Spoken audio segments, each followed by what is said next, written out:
கர்த்தருடைய பரிசுத்த நாமத்துக்கு துதியும் கனமும் மகிமையும் உண்டாவதாக. இந்த 2026ஆம் ஆண்டின் 3வது காலாண்டின் 2வது வார வாலிபர் ஓய்வு பள்ளி பாடத்தை என்னோடு இணைந்து படிக்க வந்திருக்க உங்கள் அனைவரையும் ஆண்டவராகிய இயேசு கிறிஸ்து நாமத்தை வாழ்த்தி வரவேற்றுக் கொள்கின்றேன். விசேஷமாக இந்த வார பாடத்தின் தலைப்பு என்ன அப்படின்னா, தி பைபிள் அண்ட் யூ, வேதாகமமும் நீங்களும் என்ற தலைப்பின் கீழே நம்ம படிக்க இருக்கின்றோம். எங்கேருந்து அப்படின்னா 2 தெசலோனிக்கேயர் 2ஆம் அதிகாரம் வசனம் 3லேருந்து 7 இருக்கக்கூடிய காரியத்தை தான் இந்த வார பாடத்தை நம்ம தியானிக்க இருக்கின்றோம்.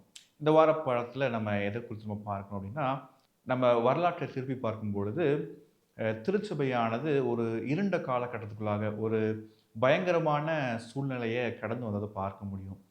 கிறிஸ்துவுக்கு பிற்பாடு 538லிருந்து 1798 வரைக்கும் இந்த உண்மையான திருச்சபைக்கு இது ஒரு மிகப்பெரிய இருண்ட காலமாக இருந்தது அப்படின்னு நம்ம பார்க்கணும். ஏன் அப்படின்னா, யார் யாரெல்லாம் பாரம்பரிய திருச்சபைக்கு எதிராக கேள்வி எழுப்புறாங்களோ, அவங்க எல்லாரும் என்ன பண்ணப்பட்டாங்க அப்படின்னா, துன்பப்படுத்தப்பட்டாங்க, துன்புறுத்தப்பட்டாங்க, கொலை செய்யப்பட்டாங்க அப்படின்னு சொல்லி நம்ம வரலாற்றில் பார்க்குறோம்.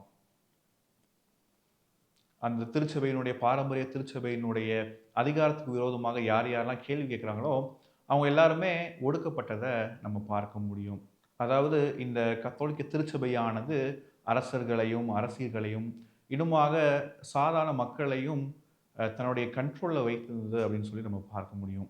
யார் யாரெல்லாம் இந்த பாரம்பரிய திருச்சபைக்கு ஒத்துப்போகலையோ, யார் யாரெல்லாம் டிஸ்அக்ரி பண்ணாங்களோ, அவங்க எல்லாத்தையும் வேத புரட்டர்கள் அப்படின்னு சொல்லி ஒரு முத்திரையை குத்தி, அவங்க துரோகிகள் அப்படின்னு சொல்லி அவங்கள ஒடுக்கி அவங்கள கொலை செய்தாங்க. அப்படிப்பட்ட அந்த காலத்தில் இருந்த மிகப்பெரிய ஒரு ஹையஸ்ட் கிரைம், மிகப்பெரிய ஒரு குற்றமாக எது கருதப்பட்டது அப்படின்னா, வேதாகமத்தை கையில் வைத்திருந்தா அது ஒரு மிகப்பெரிய குற்றமாக கருதப்பட்டது.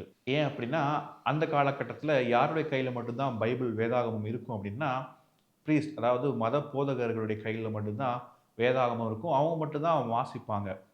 அப்போ மற்ற விசுவாசிகள் என்ன பண்ணுவாங்க, திருச்சபையின் அங்கத்தினர்கள், சாதாரண மக்கள், அவருடைய வாயிலிருந்து அவர் அந்த வசனத்தை எடுத்து சொல்கிறது மட்டும்தான் அவங்க கேட்பாங்க. அவர் என்ன சொல்கிறாரோ வேதாகமத்திலேருந்து அதை மட்டும்தான் இந்த சாதாரண மக்களால் கேட்க முடியும், விசுவாசிகளால் கேட்க முடியும். அவங்களால வேதாகமத்தை கையில் வைத்திருக்க முடியாது. அது மிகப்பெரிய ஒரு குற்றமாக அந்த காலத்தில் கருதப்பட்டதுன்னு நம்ம பார்க்குறோம். அப்போ அப்படிப்பட்ட அந்த காலகட்டத்தில் வேதாகமத்தை வாசிப்பதற்கோ, அந்த வாசித்து அவங்களுடைய சொந்த புரிதலை பெற்றுக்கொள்வதற்கோ எந்த ஒரு மக்களுக்கும், சாதாரண மக்களுக்கும் அந்த இடத்துல அனுமதி மறுக்கப்பட்டது என்பதை நம்ம பார்க்குறோம். ஏன் அப்படின்னு நம்ம பார்த்தோம் அப்படின்னா, கண்டிப்பாக சாத்தானுக்கு தெரிந்திருந்தது. இந்த வேதாகமத்திலிருந்து தான் இந்த மக்கள் வல்லமையை பெற்றுக்கொள்கிறாங்க, விசுவாசத்தை பெற்றுக்கொள்கிறாங்க என்பதை சாத்தான் அறிந்தவனாக இருந்தான். ஒவ்வொரு விசுவாசிக்கான வல்லமை இந்த வேதாகமத்திலிருந்து தான் வருது அப்படின்றத சாத்தான் புரிந்தவனாக, அது சாதாரண மக்களுக்கு சென்றடையாதபடி சாத்தான் தடுத்தான். இன்னொரு விஷயம் ஏன் அப்படின்னா, இந்த வேதாகமானது ஆண்டவருடைய குணாதிசயம் எப்படிப்பட்டதுன்ற அந்த சத்தியத்தை மட்டும் வெளிக்காட்டாம, ரட்சிக்கப்படுவதற்கு என்ன செய்யணும் அப்படின்ற வழியையும் காட்டுது என்பதற்காக சாத்தான் வேதாகமத்தை மக்கள் பயன்படுத்த முடியாதபடி ஒரு மிகப்பெரிய இக்கட்டு காலத்தை இந்த இருண்ட காலங்களில் நேரிட செய்கிறத நம்ம பார்க்குறோம். இப்போ திருச்சபையானது என்ன பண்ணுச்சு அப்படின்னா, ஆண்டவர் பற்றின சத்தியத்தை ரொம்ப காம்ப்ளிகேட்டடாக மாற்ற ஆரம்பிச்சு. இது நிமித்தமாக சாதாரண மக்கள் ரட்சிப்பு இலவசம் என்பதையே அறியாதவர்களாக மாறினாங்க. அது மட்டுமல்லாமல் திருச்சபையானது அஞ்ஞான பழக்க வழக்கங்களை தனக்குள்ளாக இழுத்து அது திருச்சபையினுடைய கோட்பாடுகளாக மாற்றினது என்பதை நம்ம பார்க்கிறோம். இந்த இருண்ட காலகட்டங்களில் இப்படிப்பட்ட ஒரு காரியம் திருச்சபைக்குள்ளாக வந்தது அப்படின்றத நம்ம பார்க்கிறோம் வரலாற்றின் மூலமாக. அப்படி வந்தது நிமித்தமாக ஆண்டவருடைய கட்டளையும் மாற்றப்பட்டது என்பது ஒரு நிதர்சனமான உண்மையாக இருக்கிறது. ஆனாலும் கூட ஆண்டவர் என்ன பண்ணலை அப்படின்னா, முற்றிலுமாக ஆண்டுடைய வார்த்தை புரட்டப்படுவதற்கு, அதாவது உதாசனப்படுத்துவதற்கு ஆண்டவர் என்ன பண்ணல அப்படின்னா அனுமதிக்கலை. எல்லா காலகட்டத்திலையும் ஆண்டவர் அவருடைய வார்த்தைகளை பாதுகாப்பதற்கு கண்டிப்பாக ஒரு மீதமான மக்களை வைத்திருக்கிறார் என்பதை நம்ம பார்க்க முடியும். ஏன் அப்படின்னா, வரலாற்றை நம்ம திருப்பி பார்க்கும்போது அதுக்கான ஒரு எடுத்துக்காட்டாக வால்டான்சியஸ் அப்படின்ற இந்த கூட்ட மக்கள் என்ன பண்ணுறாங்க அப்படின்னா, அடுத்து அவங்களுடைய தலைமுறைகளுக்கு வேத சத்தியங்களை, உண்மையான சத்தியங்களை அப்படியே கொண்டு போய் சேர்க்கணும் அப்படின்னு சொல்லி, அதற்காக தன்னுடைய உயிரையும் துச்சமாக எண்ணாமல் என்ன பண்ணாங்க அப்படின்னா, உயிர் தியாகம் செய்கிறவர்களாக, அதற்காக போராடுவர்களாக இருந்ததை நம்ம பார்க்குறோம். இப்போ அதே போல தான் ஆண்டவர் இந்த கடைசி காலகட்டத்திலும் கூட அவருடைய வார்த்தையை பாதுகாப்பதற்கு, அவருடைய மதிப்பை மக்களுக்கு கொண்டு போய் சேர்ப்பதற்கு ஒரு விதமான பிள்ளைகளை ஆண்டவர் வைத்திருக்கிறார். ஒரு குறிப்பிட்ட மக்களை ஆண்டவர் தேர்ந்தெடுத்திருக்கிறத நம்ம பார்க்கிறோம். அப்ப இந்த வார பாடத்துல நம்ம 3 காரியங்கள் பார்க்கிறோம். முதலாவது என்ன அப்படின்னா, நம்ம புரிந்து கொள்ள வேண்டியது என்ன அப்படின்னா, ஆண்டவருடைய கற்பனையுடைய மதிப்பு என்ன அப்படின்றத இந்த வார பாடத்தின் மூலமாக நம்ம புரிந்து கொள்ளணும். 2வது நம்ம உணர வேண்டியது என்ன அப்படின்னா, தேவன் கொடுத்த கற்பனைகள பின்பற்றுவதற்கு நன்மைகள் என்ன என்பத நான் உணர வேண்டும். இறுதியாக இத புரிந்து உணர்ந்த நான், என்னுடைய ரெஸ்பான்ஸ் என்னவா இருக்கணும் அப்படின்னா, வேதாகமத்த தனிப்பட்ட முயற்சி எடுத்து நான் ஆராய்ச்சி செய்ய வேண்டும்.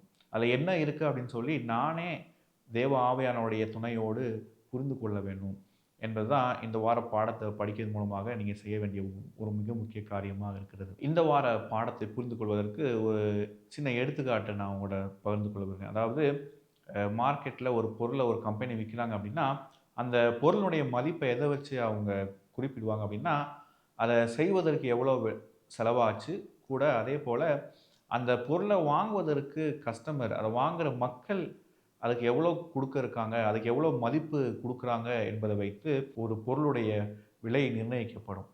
உதாரணத்துக்கு சொல்லணும் அப்படின்னா, நீங்க டயமண்ட் வைர கற்கள எடுத்துக்கிட்டீங்க அப்படின்னா, ரொம்ப அதிகமான விலை உயர்ந்தது அப்படின்னா கிடையாது. ஏன் அப்படின்னா, அந்த அந்த வைர கற்களை எடுப்பதற்கு கண்டிப்பாக நிறையா செலவாகும். ஆனா, அதேபோல மற்ற வைரக் கற்கள், அதாவது மற்ற ரத்தின கற்கள், மற்ற மினரல்ஸ் எடுக்கிறதுக்கு அந்த வைரக்கல்ல விட அதிக செலவாகும்.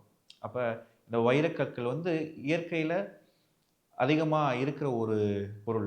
ஆனாலும் கூட அத எடுக்கிற கம்பெனி என்ன பண்ணுவாங்க அப்படின்னா, அதனுடைய சப்ளை அது எவ்வளோ விற்கப்படுது என்பத அவங்க கண்ட்ரோல் பண்ணுவாங்க. இது நிமித்தமாக மக்கள் அதற்கு எவ்வளோ வேணாலும் அதுக்கு அதிகமான மதிப்பு குடுக்கும்போது, அதிகமான காசு குடுத்து அத வாங்க ரெடியா இருக்கும்போது, அதனுடைய விலை உயர்றத நம்ம பார்க்கிறோம். இப்ப உண்மையிலே அந்த வைரத்தினுடைய விலை எத வச்சு நிர்ணயிக்கப்படுது அப்படின்னா, அதுக்கு நான் எவ்வளோ வொர்த்து அப்படின்னு சொல்லி நான் வேல்யூ வைக்கிறேனோ, அதுதான் அதனுடைய விலையாக, அதனுடைய மதிப்பாக இருக்குது. அதாவது எனக்கு அது எவ்வளோ வொர்த் என்பத வைத்து தான் அதனுடைய வேல்யூ நிர்ணயிக்கப்படுது என்பத நம்ம பார்க்கிறோம்.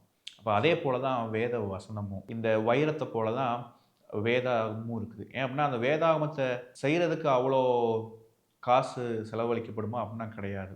அதனுடைய பக்கங்களுக்கும், அத பிரிண்ட் பண்ணுவதற்கும், அத முழுமையாக நம்ம அச்சடிச்சு கொண்டு வருவதற்கும், நம்ம எவ்வளோ காசு செலவழிக்கிறோமோ, அதுதான் வேதாந்தம் மதிப்பா அப்படின்னா கிடையாது. அதனுடைய மதிப்பு அப்படின்னு நம்ம பார்க்கும்பொழுது, சில ரூ. 100 குடுத்து நம்ம என்ன பண்ணிடலாம், வேதாகமத்த கடையில வாங்கிடலாம். அதனுடைய மதிப்பு அவ்வளவா தான் இருக்கும்.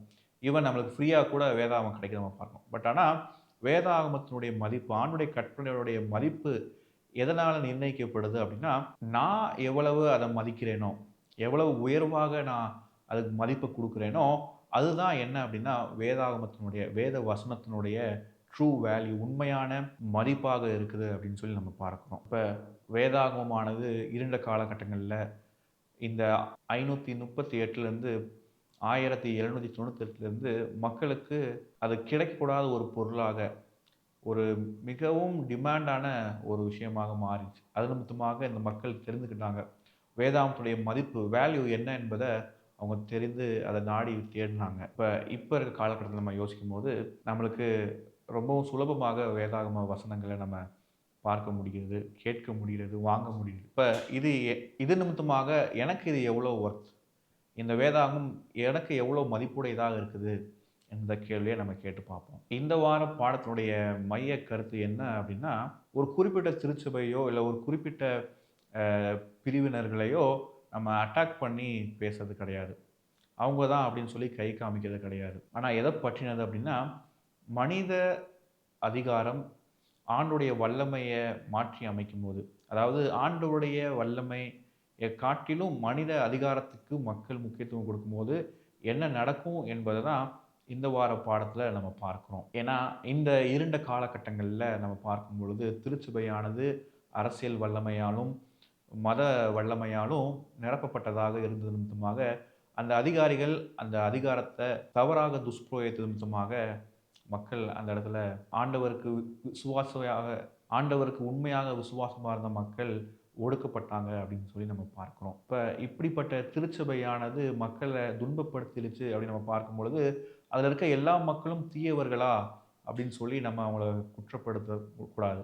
அதற்கு பதிலாக அதனுடைய லீடர்ஸ் என்ன பண்ணாங்க அப்படின்னா, கரப்ட்டா இருந்தாங்க. அதாவது இத தலைமை தாங்கி நடத்தினவர்கள் அதிகாரத்தை துஷ்பிரயோகித்தவர்களாக இருந்தத நம்ம பார்க்கிறோம். அப்ப இங்க உண்மையிலே நம்ம பார்க்கும்பொழுது, இந்த முக்கியமான ரியல் கான்ஃப்ளிக்ட் பிரச்சனை யாருக்கும் யாருக்கும் அப்படின்னா, சத்தியத்துக்கும், சாத்தானுக்கும். அதாவது தேவனுடைய சத்தியத்துக்கும், சாத்தானுடைய பொய்களுக்குமான ஒரு போராட்டம் தான் இங்க நடந்துட்டு இருக்கிறத நம்ம இந்த வார பாடத்துல நம்ம படிக்கிறோம். ஏன்னா, சாத்தான் நேரடியாக ஆண்டவருடைய பிள்ளைகள, ஆண்டவருக்கு உண்மையா இருக்க மக்கள எதிர்த்து நிற்கிறானா? அப்படின்னா கிடையாது.